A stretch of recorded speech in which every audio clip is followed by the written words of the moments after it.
Dear students, अब हम करेंगे कक्षा 4 और 5 की हिंदी कार्य पुस्तिका प्रयास का कार्यपत्रक 96 से लेकर 100 तक।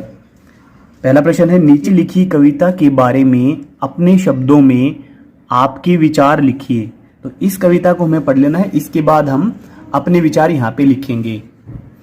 बादल ने वर्षा करके अपने आसपास के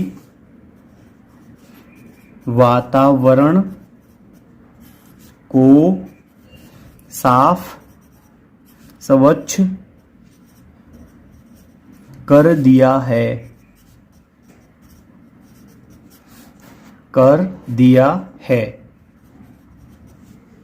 पेड़ व घास को धो दिया है। सड़क को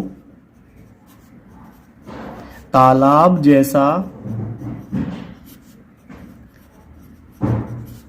पानी का भर दिया है।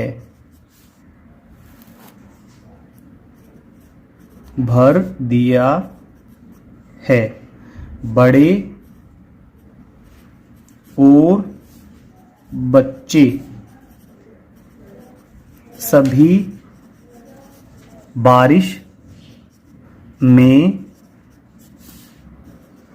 खूब नहाए हैं। आगे है, अपनी पसंद की कविता लिखिए। तो आप अपनी पसंद की कोई भी कविता यहाँ पे लिख सकते हैं। हम एक छोटी सी कविता लिखेंगे। आओ चिड़िया, आओ चिड़िया, आओ चिड़िया, आओ चिड़िया। रोटी एक पकाएंगे, रोटी एक पकाएंगे। आधी तेरी आधी मेरी, आधी तेरी आधी मेरी। तू न ले तो सारी मेरी, तू न ले तो सारी मेरी। आगे प्रश्न नंबर 3 है, इस कविता को याद कीजिए एवं प्रार्थना सभा में सुनाइए। तो ये काम आप स्वयं करें। अगला कार्यपत्रक नंबर 97। पहला, आपका चचेरा भाई राजन दिल्ली में रहता है, सर्दी की छुट्टियों में आपके गांव आया है। राजन के उत्तर से अपने हिस्से के संवाद को पूरा कीजिए। राजन ने कहा है, नमस्ते, मैं दिल्ली से आया हूं। तो मैंने पूछा होगा कि आप कहां से आए हो, आप कहां से आए हो। तो राजन ने कहा, नमस्ते, मैं दिल्ली से आया हूं। फिर आगे है, मैं जयपुर से गांव तक बस में आया। मैंने पूछा, आप जयपुर से गांव तक कैसे आए, जयपुर से गांव तक कैसे आए। आगे है, घर में सब ठीक है। तो मैंने पूछा है, घर में सब कैसे हैं, घर में सब कैसे हैं। आगे है, राजन ने कहा है, मैं कक्षा 5 में पढ़ता हूं। तो यहां पे मैंने पूछा कि आप कौन सी कक्षा में पढ़ते हैं, आप कौन सी कक्षा में पढ़ते हैं। तो राजन ने कहा कि मैं कक्षा 5 में पढ़ता हूं। आगे, हाँ, दिल्ली में बहुत बड़ा चिड़ियाघर है। तो मैंने पूछा था, क्या दिल्ली में बहुत बड़ा चिड़ियाघर है, बहुत बड़ा चिड़ियाघर है। क्या दिल्ली में बहुत बड़ा चिड़ियाघर है? तो उन्होंने जवाब दिया, हाँ दिल्ली में बहुत बड़ा चिड़ियाघर है। तो आगे राजन ने कहा, मुझे आपका गांव बहुत अच्छा लगा। तो मैंने पूछा, आपको हमारा गांव कैसा लगा? तो उन्होंने जवाब दिया कि मुझे आपका गांव बहुत अच्छा लगा। अगला कार्यपत्रक नंबर 98, निम्नलिखित पहेलियों को पढ़कर चित्र से मिलान कीजिए। तो पहला है, टर टर टर की रट लगाऊं, फुदक फुदक पानी में जाऊं, तो यानी कि मेंढक। आगे है, धीमी चाल से चलता जाऊं, दौड़ में फिर भी जीत में पाऊं, तो यह कछुआ। छत पर बैठकर केला खाऊं, इधर उधर मैं कूद लगाऊं, तो यह बंदर। तो पहले वाले से हम मिला देंगे। आगे है, जाग जाग कर रात बिताऊं, दिन निकले तो मैं सो जाऊं, तो यह उल्लू। यानी कि हम इसको यहां पर मिला देंगे। आगे है इसका सेकंड भाग, अपने शिक्षक की सहायता से आप भी पहेलियां लिखिए। तो हम यहां पे कुछ पहेलियां लिखते हैं। जंगल का राजा कहलाऊं,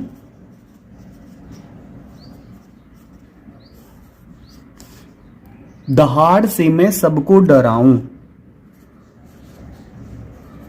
दहाड़ से मैं सबको डराऊं। आगे है,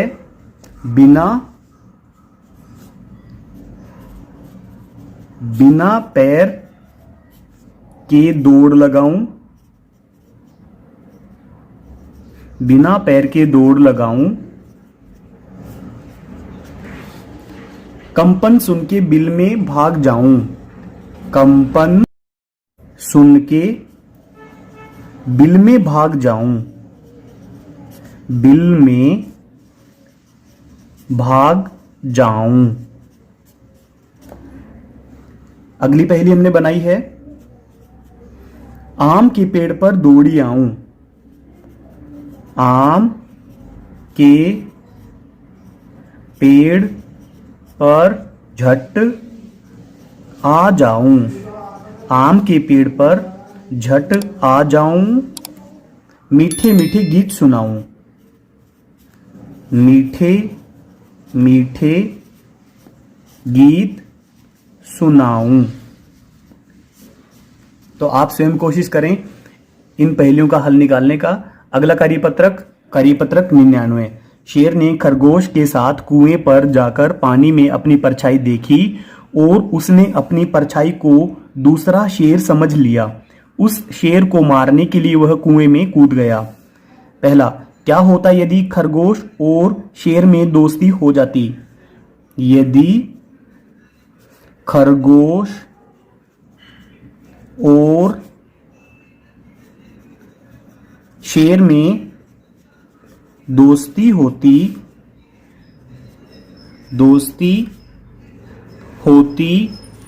तो यह अनोखी बात होती, तो यह अनोखी बात होती, बहुत ही अनोखी बात होती, क्योंकि शेर जंगल में सबसे ताकतवर और खरगोश बहुत बुद्धिमान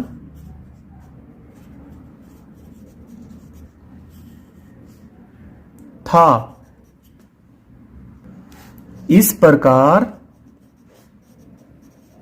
दोनों अपनी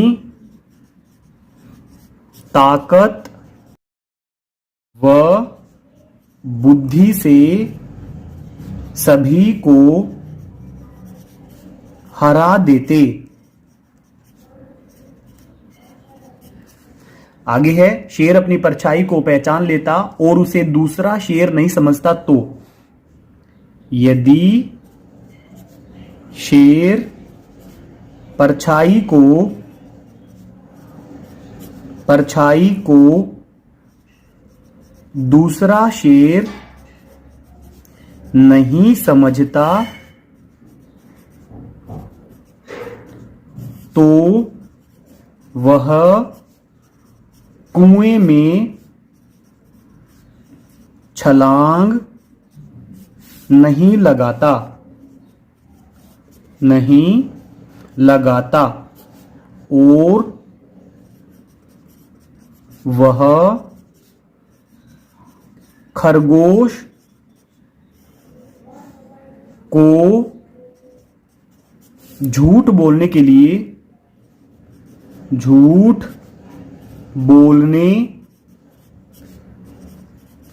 लिए सजा देता। वह खरगोश को मार देता। वह खरगोश को मार देता। लास्ट क्वेश्चन है, शेर के बाद जंगल का राजा कौन बनता और क्यों? शेर के बाद जंगल का राजा खरगोश बनता, क्योंकि वह बहुत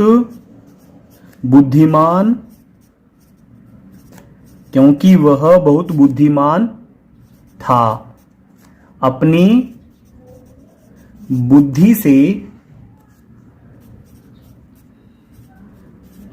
बुद्धिमता से वह सभी को अपने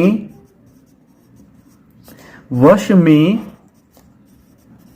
रखता। अगला कार्यपत्रक, आगे कार्यपत्रक नंबर 100, चित्र देखकर कहानी लिखिए। तो ये चारों चित्र हमें ध्यान से देखने हैं, इसके बाद हम नीचे कहानी लिखेंगे। इसमें एक बंदर होता है जो पतंग उड़ा रहा होता है, उसकी पतंग काफी ऊंचाई पर उड़ती है। और तीसरे चित्र में हमें दिखाई दे रहा है कि उसकी पतंग कट चुकी है। चौथे चित्र में हमें दिखाई दे रहा है कि एक बंदर जो कि डाल पर लटका हुआ है और एक कौवा आता है जो कटी हुई पतंग को अपने मुंह में पकड़कर लाता है। तो नीचे हम कहानी को लिख देंगे। एक बार जंगल में एक बंदर पतंग उड़ा रहा था। बाकी सभी जानवर उसे देख रहे थे। पतंग को अधिक ऊंचाई तक उड़ाने के लिए वह बंदर पेड़ की डाल पर चढ़ गया। तभी पेड़ में अटक कर उसकी पतंग की डोरी टूट गई। बंदर बहुत दुखी हो गया। उसने पतंग ढूंढने के लिए खूब भाग दौड़ की, परंतु वह पतंग को नहीं पकड़ पाया।